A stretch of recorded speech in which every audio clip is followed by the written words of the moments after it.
Eh bien bonjour à tous, c'est Goryu, bienvenue pour cette vidéo Summoner's War sur les monstres 2 étoiles à conserver quand on débute le jeu. Alors étant donné le thème de la vidéo, ça va plutôt s'adresser à un public de novices. Du coup je donnerai quelques explications de base sur le jeu en général, et surtout sur les catégories de monstres, comment les obtenir, et les différents niveaux que peuvent acquérir ces monstres en plus particulier. Donc, Summoner's War est un jeu dans lequel on fait s'affronter des monstres pour progresser dans l'aventure. Ceux-ci sont l'élément principal du jeu. Alors, les monstres, on a plusieurs catégories, hein. On va regarder ça rapidement. On peut les classer donc par attributs. Et donc là, on voit qu'on a effectivement des monstres d'eau, hein. Voilà, qu'on a des monstres, donc on les reconnaît par rapport au petit logo qui apparaît à gauche du niveau de ma Emma, là par exemple. Donc là, ma Emma est niveau 35 et on voit que c'est un monstre d'eau. Là, ça c'est un monstre de feu. Et nous avons également les monstres de vent. Voilà, ça ce sont les trois attributs élémentaires, hein, eau, feu et vent. Il existe deux autres attributs, mais dont je ne parlerai pas particulièrement aujourd'hui, parce qu'on en a quand même moins souvent. Et donc étant donné que là, je fais cette vidéo plus pour ceux qui commencent, voilà, ils n'auront peut-être pas forcément tout de suite des monstres donc light and dark, hein, qui sont les deux autres attributs. Je vais quand même juste vous montrer ce que ça va être. Vous aurez rapidement quand même Théon.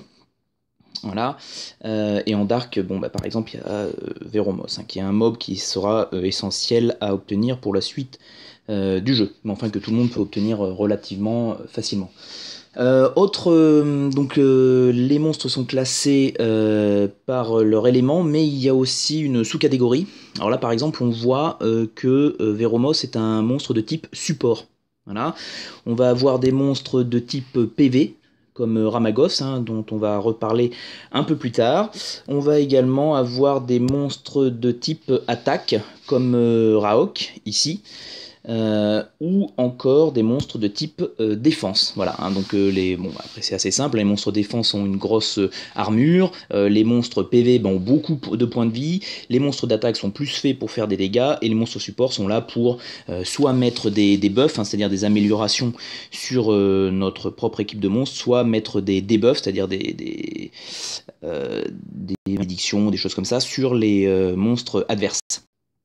Alors, ensuite,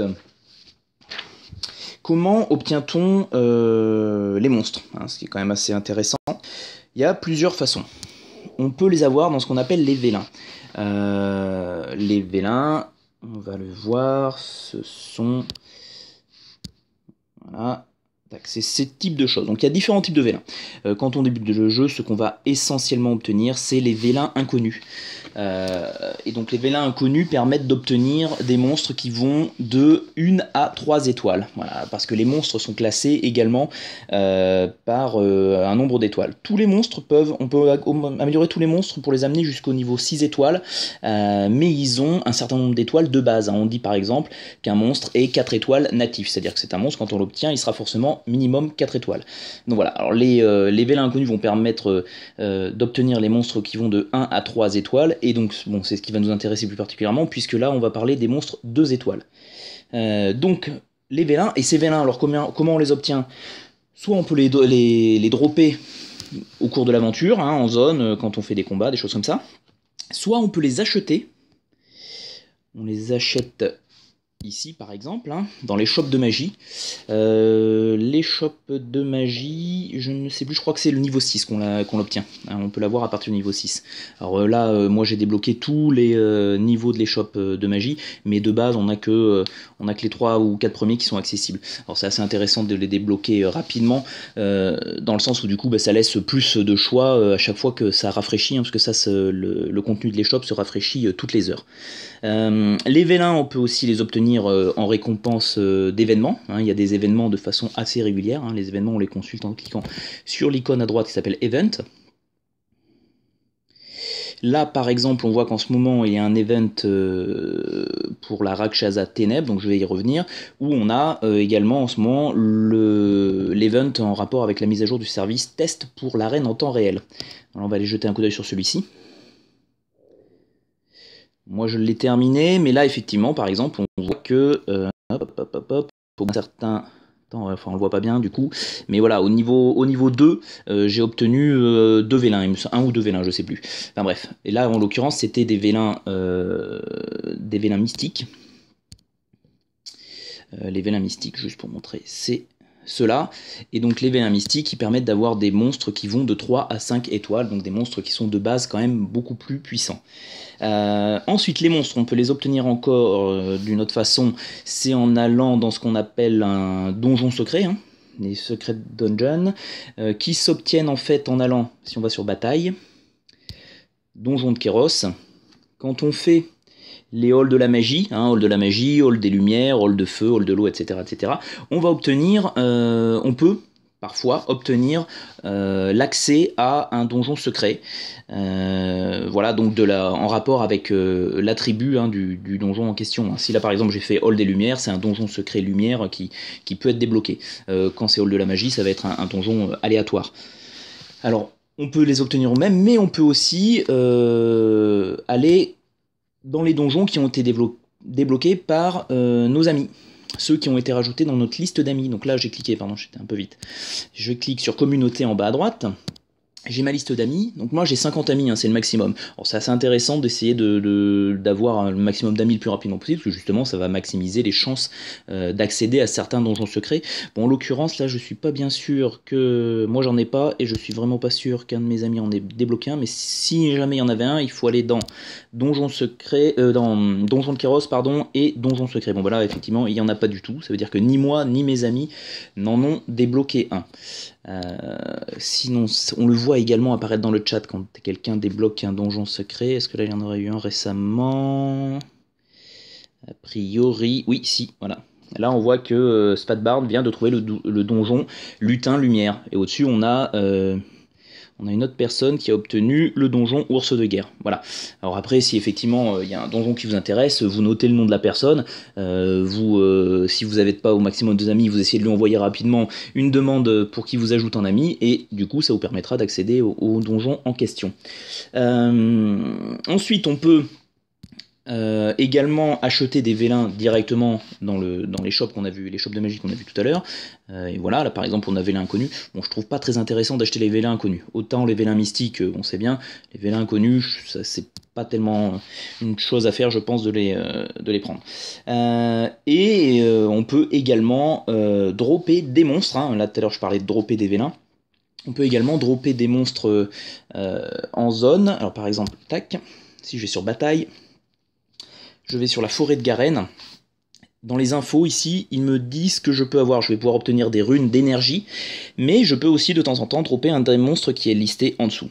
Voilà, donc ça c'est pareil quand on recherche un monstre en particulier. On peut consulter pour chaque zone, parce que si j'en prends une autre, c'est évidemment pas les mêmes monstres. Voilà, sur forêt de Télin, voilà, c'est un Illugami mais vent cette fois, un ours de guerre feu et un sanglier à crinière vent qui sont qu'on peut potentiellement dropper. Voilà, dernière façon d'obtenir des monstres, c'est, je reviens au début, c'est sur le Temple des Souhaits. Temple des Souhaits qui est débloquable à partir du level 17. Hein. Moi, vous voyez, je suis level 40, et donc effectivement, vous pouvez construire un certain nombre de bâtiments au fur et à mesure que vous progressez dans vos niveaux. Donc là, si je fais vœu, en fait, ça lance une espèce de roulette. Quand je fais faire un vœu, j'en ai un, on en a tous un par jour en fait, et ça tombe sur une des options disponibles. Et donc là, celui qui est tout à fait en bas à gauche, c'est un monstre, donc là ça permet d'obtenir un monstre aléatoire. Moi par exemple, je l'ai eu une fois, j'ai obtenu Taurus, qui est un monstre 4 étoiles natif, vent, assez intéressant d'ailleurs.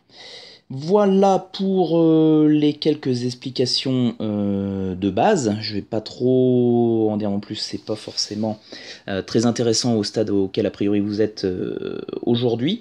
Donc je vais vous présenter un petit classement de 7 monstres qui pour moi, donc 7 monstres 2 étoiles évidemment, qui pour moi sont intéressants à conserver au départ, et que a priori vous allez obtenir facilement puisque c'est des 2 étoiles que vous pouvez avoir dans les vélins, principalement dans les vélins inconnus. Alors on va y aller, je pense que moi je les ai tous. Hop. Rien par niveau. Alors je vais prendre le classement par je vais partir de celui que je trouve le plus intéressant, jusqu'au moins intéressant. Donc à mon sens, dans les 2 étoiles, le plus intéressant, c'est Ramagos, sans aucun doute. Donc c'est l'ours de guerre vent. Donc oui, je l'appelle Ramagos, hein, parce que moi, il est comme ça. Mais à la base, c'est l'ours de guerre vent. C'est-à-dire que tous les monstres sont un peu génériques au départ, et on peut faire ce qu'on appelle un éveil, là on voit ici, éveil, qui va permettre de les transformer.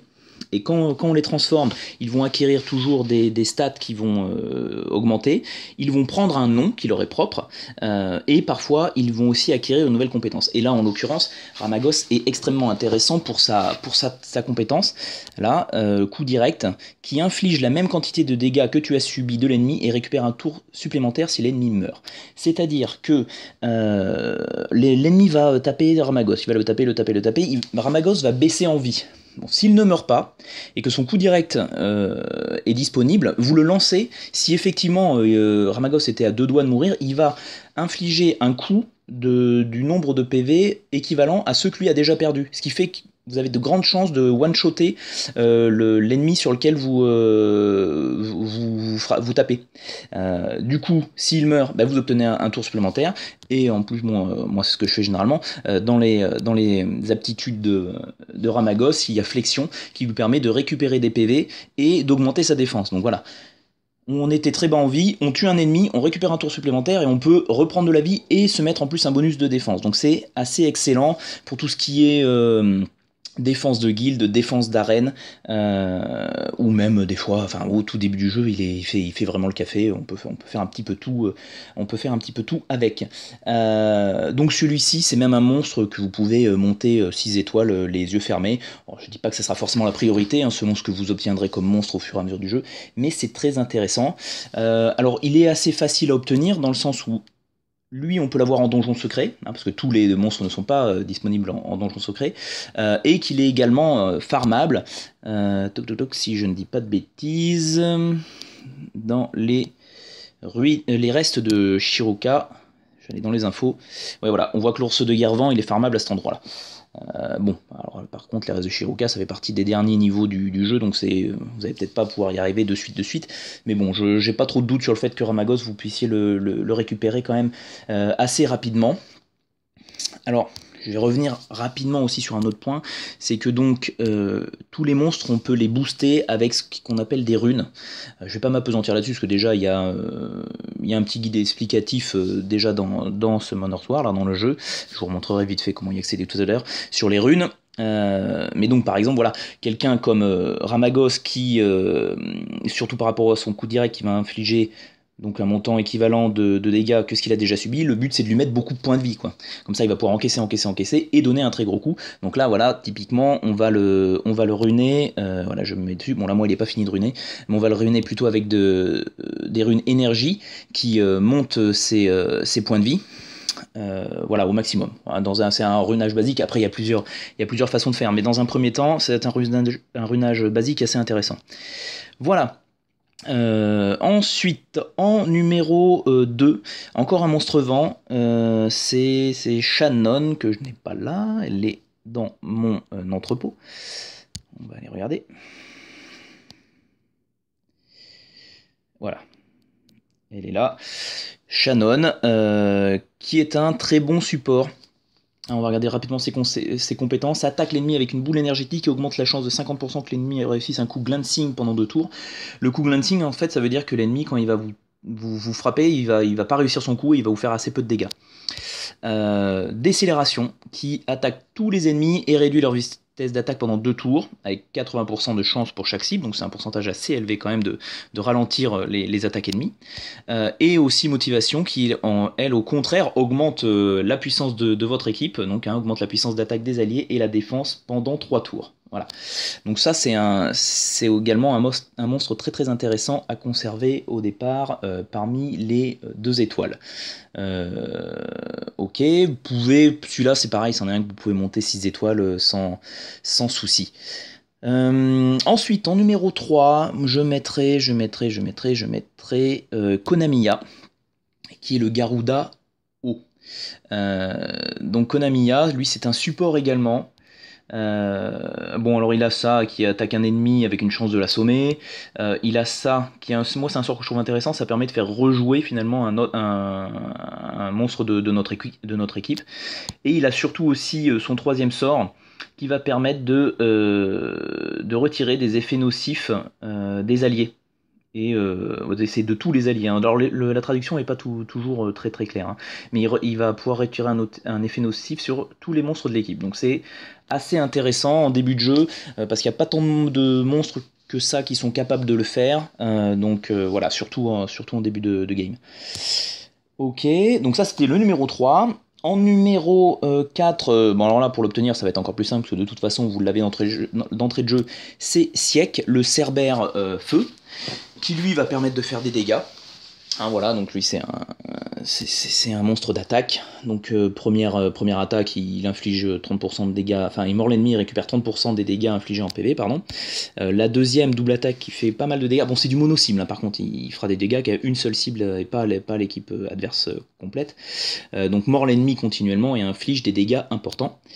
Son troisième qui est pas mal du tout, lui il va permettre d'augmenter la puissance d'attaque de toute votre équipe de monstres pendant 3 tours, hein, et puis les coups critiques également.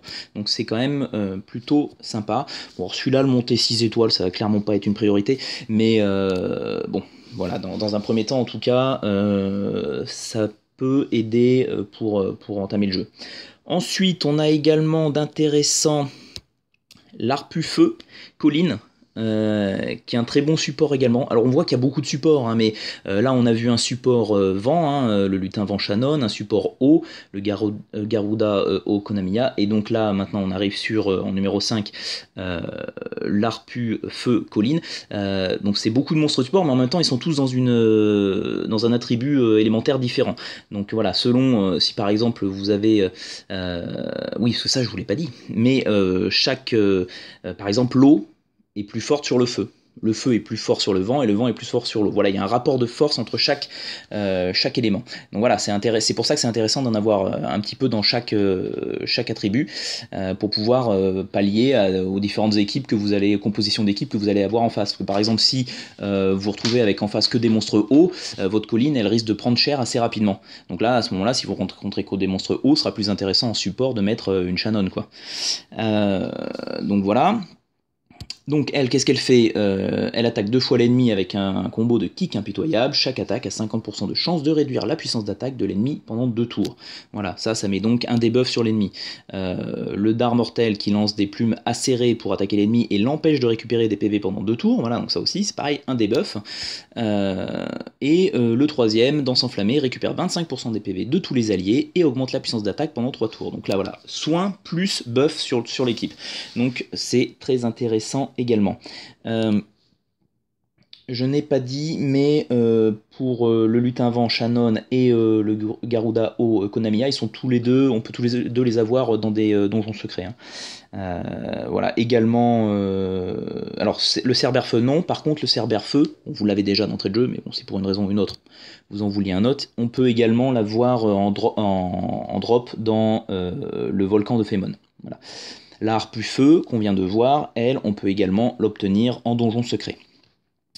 Ensuite, 6ème du classement, c'est le All O, Lulu le bien nommé. Hop, allons-y. Non, c'est pareil, je dois pas l'avoir là, lui, effectivement. Toujours dans l'entrepôt.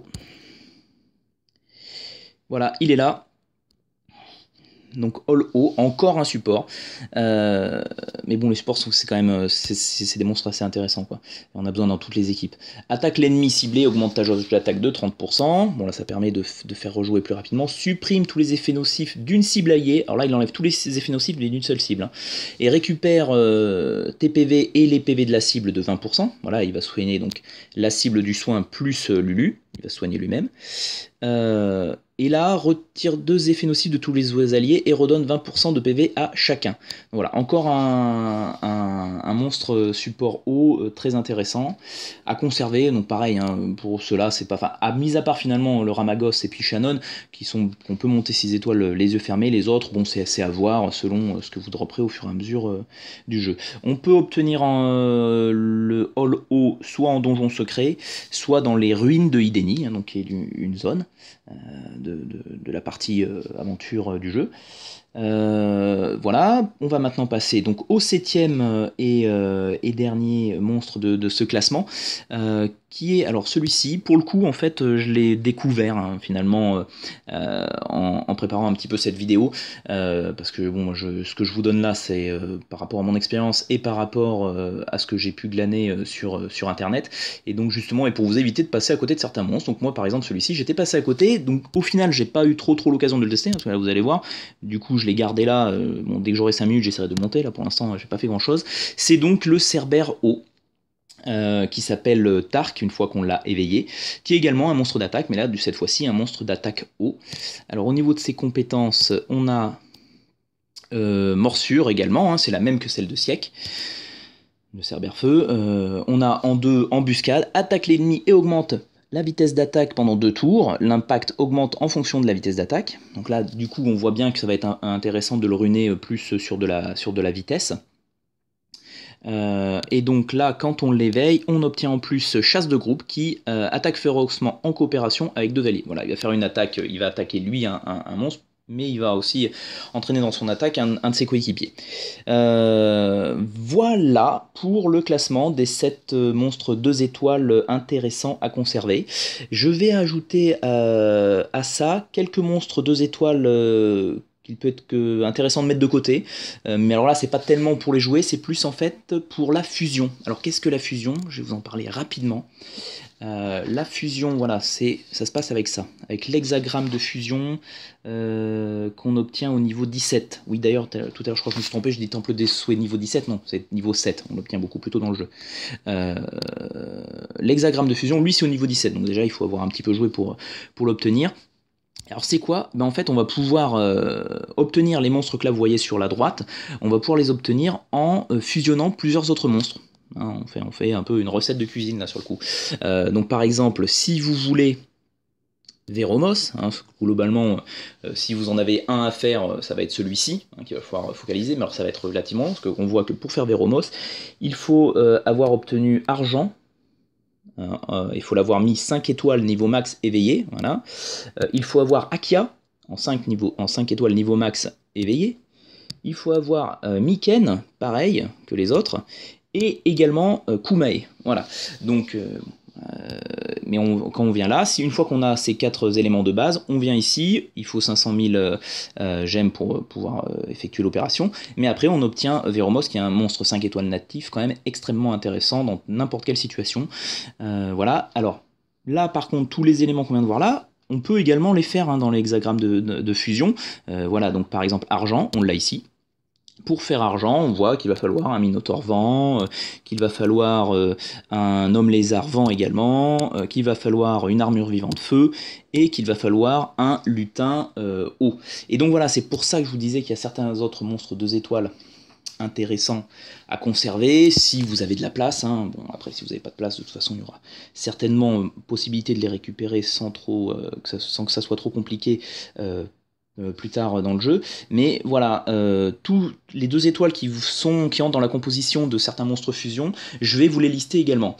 Donc vous allez avoir le Yeti Feu, qui s'appelle Tantra. Alors je vais passer rapidement, hein, je vous fais une liste juste comme ça. Vous allez donc avoir le lutin haut, cassé, qu'on vient de voir à l'instant.